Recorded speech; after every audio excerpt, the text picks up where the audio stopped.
네, 안녕하십니까. MBPA 과학에 대해서 좀 말씀을 드리도록 하겠습니다. 오늘은 주제가 이제 비디오 증후군이에요. 비디오 증후군. 네, MBPA 과학은 Mind, Brain, Physical Activity 해서 정신 내 신체 활동을 의미한다. 이렇게 말씀드렸죠. 정신, 뇌, 신체 활동. 손을 움직이는 것은 이렇게 움직이겠다라는 생각이 있는 거죠. Mind. 그쵸? 그 다음에 이 활동을 하기 위해서 뇌가 활동하고 있죠. brain. 그쵸? 그 다음에 신체, 이 신체가 활동하고 있죠. activity 해서 활동이 이루어지고 있는 거예요. 정신 내 신체 활동이다. 네, 비디오 증후군에 대해서 좀 얘기를 나눠보겠습니다. 아마 인터넷에 검색해보면 비디오 증후군이 굉장히 많이 나올 텐데요. 이 비디오 증후군 운동을 제가 한 10년 전부터 이게 한국에서 굉장히 많이 했습니다. 그래서 이 문제가 굉장히 심각하다. 왜 계기가 뭐냐면은 이 발달장애 아동들 발달 검사를 해보는데 원인을 이렇게 추정하기 위해서 원인을 찾아보면은 어, 돌 때까지 문제가 없었다라는 거예요. 그런데 돌 때 누가 비디오를 선물해 줬는데 그 비디오를 틀어준 거죠, 이제. 아이가 좋아하고 계속 따라하고 말을 막 하니까 아, 이거 좋은가 보다. 그리고 계속 보여준 거죠, 이제. 그리고 아이는 거기에 계속 빠져들어가고 이제 중독 상태가 돼버리는 겁니다.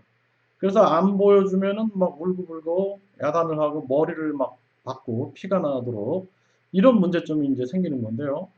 그래서 이제 그 비디오가 이 발달 장애를 유발할 수 있다라는 것에 제가 한 100명 정도를 이렇게 아이들을 그 추정을 해보면서 야, 이 원인이 뭐 예를 들어 태어날 때 전혀 의사의 그 발달 장애 소견도 전혀 없었고 정상적으로 발달이 진행이 되다가 아이들이 돌이 지나서 18개월 때 이제 비디오 뭐 핸드폰 또 컴퓨터라든지 뭐 텔레비전 이런 것들에 막 노출이 되면서 그 영상 매체에 대한 중독이 생기고 그 다음에 이 아이가 이제 발달에 이상이 생기는 거죠. 이상 발달이 나타나게 되고 이럴 때 이제 우리가 이거 비디오로 인한 발달의 그 장애 그리고 이상 발달에 문제가 생겼다. 발달의 불균형 문제가 생겼다라고 볼 수가 있는 겁니다.